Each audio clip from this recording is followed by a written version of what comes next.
dalam lebih dari satu hal. Maksudnya begini ya, ada hal-hal yang perlu diperhatikan, perbedaan antara penghakiman pribadi dan penghakiman universal. Bedanya gimana? Perhatikan. Lanjut. Itu tidak akan terjadi secara rahasia, tetapi bersifat umum. Jadi nanti yang Yesus datang ke semua kubur itu umum. Kau tahu semua balia. Tenang. Tapi waktu orang mati itu secara khusus, sendiri-sendiri. Nanti waktu Yesus datang itu semua umum, tahu semua yang pernah batu putih, batu segala, mantan apa itu kumpul semua. Sudah ada orang cabai Islam kumpul semua.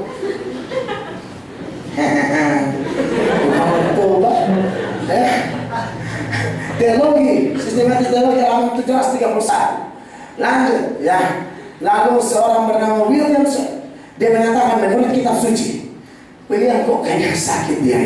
Menurut kitab suci saudara, akan ada satu penghakiman pribadi pada saat kematian dan suatu penghakiman umum pada hari terakhir. Yang sistematik di teologi volume 2 halaman 660. Jadi teman-teman yang diberkati oleh Tuhan, waduh memang ini pengajaran banyak. Jadi mau bilang kakak yang berikut ini jangan ditayangkan ya. Yang berikut yang tulisan kecil tidak usah ditayangkan. Langsung lompat ke kitab sampai sini dulu ya. Dan perlu ditambahkan saudara-saudara bahwa oke deh, sampai di sini saya kasih kesempatan bertanya dulu. Yang mau bertanya silakan katakan. Boleh, tidak apa-apa, kita saling melengkapi, jangan sampai Anda lebih tahu. Dan Anda bilang, tadi malam Roh Kudus. Nah, sampai Roh Kudus dan bertolak belakang Alkitab. Oh, haleluya. Kamu terlalu. Yang mau tanya silakan. Kalau Anda tidak tanya, saya mau lanjut. Tapi Anda tanya, saya jelaskan. Seputaran topik ini ya tentunya. Begini saya. Beta yang tanya, Anda yang percaya Yesus mau mati langsung ke surga pasti enggak? Langsung tanya kita yang beta cuma singgah-singgah. Anda yang main-main mau pindah neraka pasti enggak masuk singgah. Kacau nih. Lanjut ya, kata lanjut ya. Yang perlu ditambahkan teman-teman, yang perlu saya tambahkan berkaitan dengan penghukuman Sodom dan Gomora. Soal kekal saya tidak bicara lagi loh. Anda sudah tidak tanya, saya mau soroti yang bukan kekal. Berkaitan penghukuman sendiri, bukan siksaan api kekal. Tapi ketika mereka dihantam dengan api belerang itu, ternyata saudara-saudara, itu sesuatu yang terjadinya mendadak. Sebab Alkitab berkata, matahari baru bersinar, takut Tuhan hantam. Orang kan berhilang, api turun. Mendadak, saudara lihat ya. Lanjut. Sudah lihat dong. Kejadian 19 ayat 23. Anda perhatikan. Ini terjadi penghukuman menurut kitab Kejadian Sodom dan Gomora. Matahari telah terbit menyinari bumi. Wih, enak-enaknya matahari pagi orang yang bikin kuat tulang. Ya, ketika Lot tiba di Sodom, apa yang terjadi? Kemudian Tuhan, orang berbaju berpakaian panas, api turun. Sudah hujan air banyak api men. Itu banyak orang lari saya pikir gak asal ada sebenarnya lupa lah sendiri lari. Aneh kata suara HP. Sama urus saya udah nyoba minta putri mau mati-mati. Jadi neraka api itu. Lebih baik putus daripada bakar. Amin. Sampai mau tahan diri. Kemudian Tuhan menurunkan hujan belerang dan api atas Sodom dan Gomora berasal dari Tuhan dari langit. Jadi saudara, ini memang sesuatu yang terjadi tiba-tiba ya. Berarti teman-teman kekasih Tuhan, kita memang harus hati-hati ya. Sebab memang dalam sejumlah ayat, misalnya dalam Mazmur ya, ada orang yang nyaman-nyaman, hidup enak, sontika dari Tuhan, sempurna ibadah Alkitab, sempurna orang ajak ibadah dia bilang orang begini, dia mesti tahu kasus ini. Ini poin yang saya tambahkan. Penghukuman Tuhan kadang-kadang terjadi mendadak. Di saat Anda rasa Anda lagi aman, di saat Anda rasa kita masih kuat-kuat, lihat motor, enggak, bapak masih kaya, ya toh, semua masih ada, mata masih juga. Sodom dan Gomora, matahari bernyek, Aku sana. Mendadak. Saudara lihat ini Mazmur.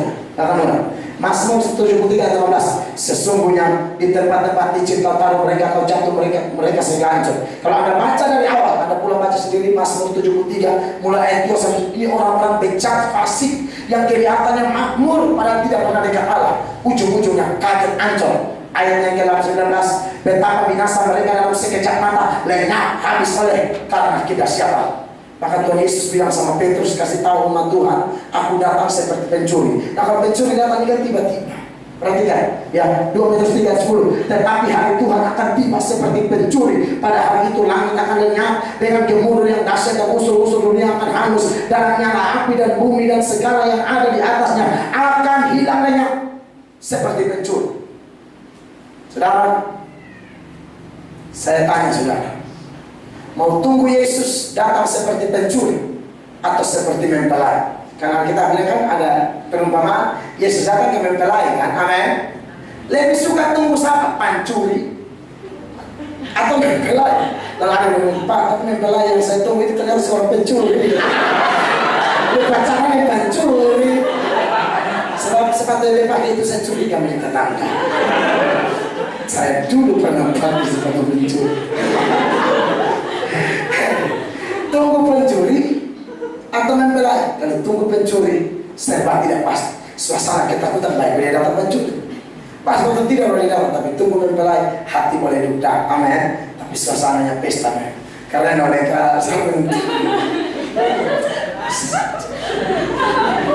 tunggu mempelai itu lain, bro. Kalau kamu sudah lewat, anak satu tak lagi ya. Lalu gimana lagi? Oh, saudara, saudara-saudara, ya, yang mau nikah bilang. Gini kau sudah. Ada yang mau nikah. Mary Gampang. Tunggu pencuri.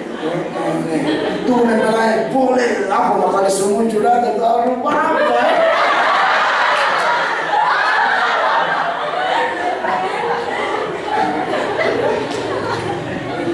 Iya kan?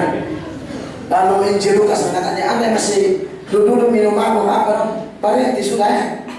Hukuman itu datang tiba-tiba ya. Itu karena sekejap. Lu pikir jam muda-muda serangan jantung ini. Saudara orang muda banyak karena jantung. Siapa yang pernah pendeta?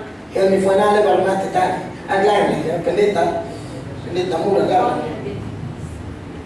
Yang BMS ya. Banyak orang muda serangan jantung mati. Anda yang pikir Anda terlalu geng. Ibu tadi main futsal aja mas saya pula main futsal mati.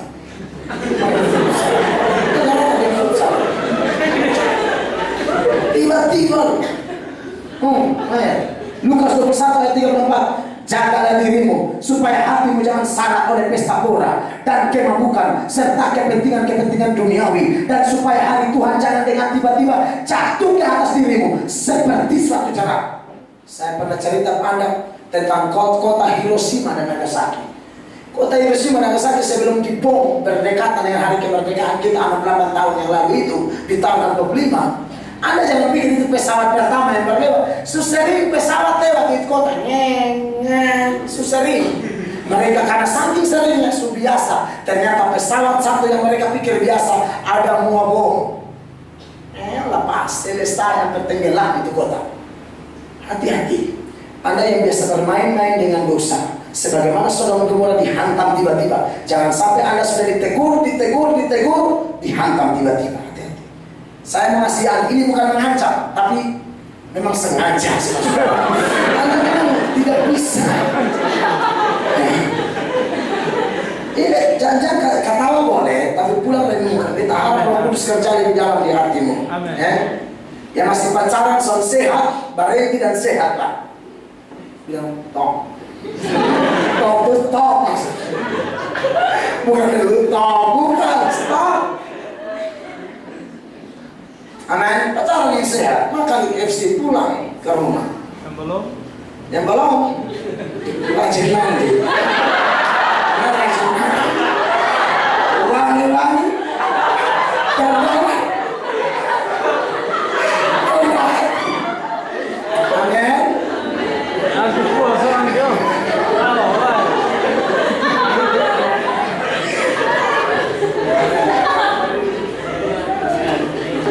sudah. Orang khotbah mau diajak bicara. Kayak ini. Jemaat 100.000 minta beyakin nyebarin di pendeta.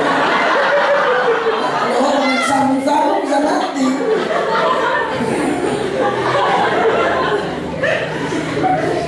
Yang berikut, poin B ya, kita belum selesai. Di ayat Yudas itu, sisaan ayat keempat, kekal ditambahkan sebagai peringatan kepada semua orang. Anda mesti catat di ayat ya. Anda periksa di Yudas ayat 7 itu bagian terakhir kan. Sisaan ayat kekal sebagai peringatan kepada semua orang. Berarti peristiwa ini menjadi pelajaran bagi kita. Sodom dan Gomora terlalu menikmati dosa, enak bergairah dosa, api turun selesai. Ini peringatan untuk kita. Di bagian yang lain, bandingkan yang ayat ini ya. Di 1 Korintus 10 ayat 1-11. Ini tentang Israel. Tentang Israel yang bersungut-sungut di padang gurun dan Tuhan hantam mereka. Khusus ayat 6 dan ayat 11 saya tunjukkan ayatnya ya.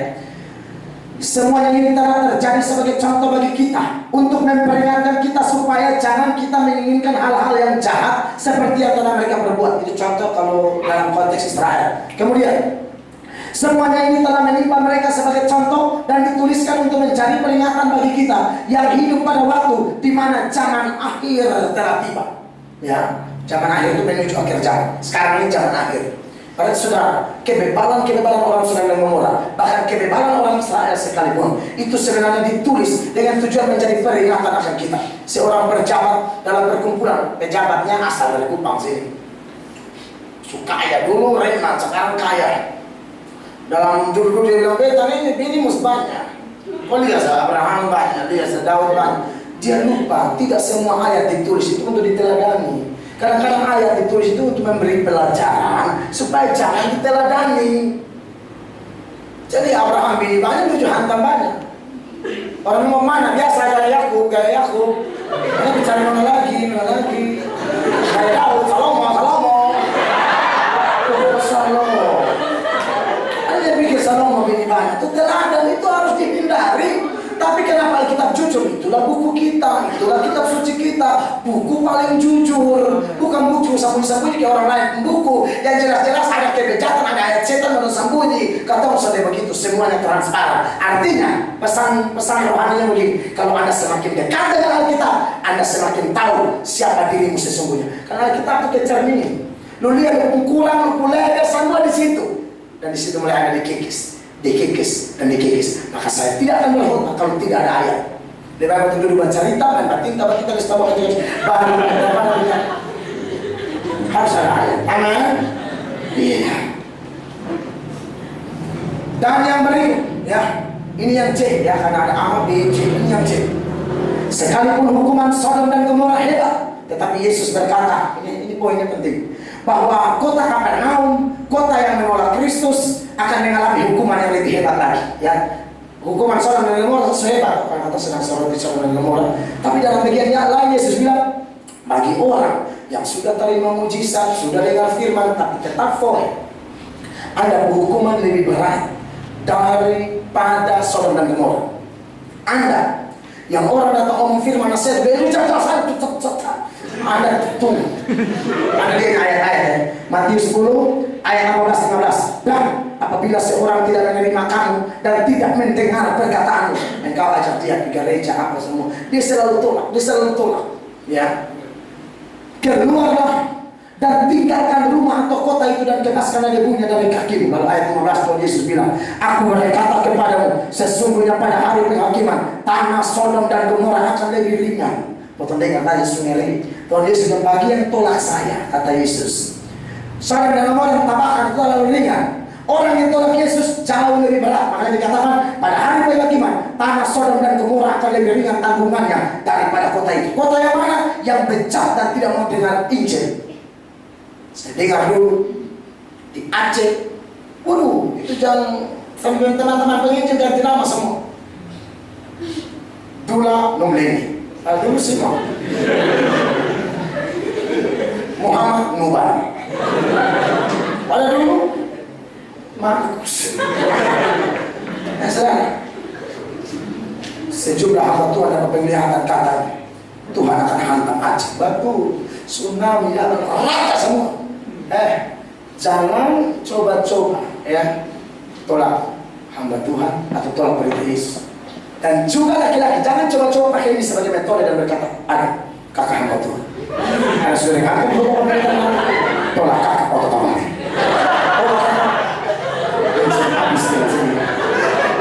Yang begini mungkin dalam nama Yesus setan pakai ini. Saya tidak ajarin itu. Aku bilang dengar ada keluarga, jangan tolak kakak, jangan. Kakak begini kakak setan. Ayat lain, perhatikan. Matius 11 ayat 20 sampai 24, perhatikan. Lalu Yesus mulai mengecam kota-kota yang tidak bertobat. Sekalipun di situ dia paling banyak melakukan mujizat-mujizat sampai sini. Paling banyak dengar mujizat, paling diberkati. Makanya saya kasihan Anda anak-anak orang kaya yang hadir malam ini. Kaya luar biasa diberkati, orang tua cukup makan, orang lain menderita. Lu bikin hidup kayak orang gila. Yuk nanti karena lebih berat. Bertobat malam ini. Saya bilang memang ya, Anda anak-anak orang kaya, anak orang mampu, orang tua diberkati, lalu Anda juga hidup enak.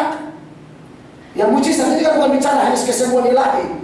Banyak hal yang Tuhan beri buat Anda. Anda salah gunakan itu semua. Yesus bilang begini, ya, lalu Yesus mulai mengecam kota-kota yang tidak bertobat, sekalipun di situ dia paling banyak melakukan mujizat-mujizat. Biar kau melimpah, kurang ajar. Anda stop daripada Anda hancur. Lanjut. Ayat 21, celakalah engkau Korazin. Ini kota-kota yang banyak dengar mujizat. Celakalah engkau Betsaida, karena jika di Tirus dan di Sidon terjadi mujizat-mujizat yang telah terjadi di tengah-tengah kamu, sudah lama mereka bertobat dan berkabung. Ayat 22, tetapi aku berkata kepadamu, pada hari penghakiman tanggungan Tirus dan Sidon akan lebih ringan daripada tanggungan Tirus dan Sidon. Itu kota lain lagi. Lanjut, tapi ada Sodom dan Gomora. Dan engkau Kapernaum, apakah engkau akan dinaikkan sampai ke langit? Tidak, engkau akan diturunkan sampai ke dunia orang mati. Karena jika di Sodom terjadi mujizat-mujizat yang telah terjadi di tengah-tengah kamu, kota itu tentu masih berdiri sampai hari ini. Ayat 24, tetapi aku berkata kepadamu, pada hari penghakiman tanggungan negeri Sodom akan lebih ringan daripada tanggungan. Kenapa? Karena tolak Yesus yang pertama. Yang kedua, diberkati. Lihat berkat, lihat mujizat, tapi tetap bejat. Anda mau tunggu kena tampar dari Tuhan atau bertobat sekarang? Herodes diberi kedudukan luar biasa, tapi waktu dia bicara orang dari Tuhan Allah, malaikat turun tampar dan habis mati langsung ditangkap. Kekasih Tuhan, saya ketemu banyak orang diberkati tapi bejat. Misalnya seorang bernama Tancredo Neves, seorang presiden Brasil. Anda tahu, ketika kampanye politiknya dia berkata, kalau partai memenangkan 500.000 suara, bahkan Tuhan pun tidak sanggup menghambat aku dari kursi kepresidenan Brasil. Betul, saudara-saudara. Dalam kampanye dia menang, dia layak menduduki Brasil 1. Sebelum pelantikan, Tancredo Neves jatuh sakit dan meninggal dunia. Anda tahu pembuat kapal Titanic, waktu kapal itu diselesai dibuat di tahun 1900-an awal, datanglah seorang reporter TV dan berkata kepada si pembuat kapal itu, bagaimana kira-kira keadaan kapal ini? Dia dengan nada mengeja dan berkata, bahkan Tuhan pun tidak sanggup menenggelamkannya. Saking wow kapal itu. Dan Anda tahu fakta sejarahnya, dalam pelayaran perdana saja kapal itu tabrak gunung es, patah bagi dua, mati semua. Makanya Anda kalau diberkati, diberi talenta, diberi berkat, diberi kelebihan, tolong jangan mempermainkan Allah. Yang setuju dengan saya, kita beri tepuk tangan yang meriah. Mari kita berdiri bersama-sama. Saya selesai. Bukan tidak kasih kesempatan bertanya, sudah dikasih, tapi Anda yang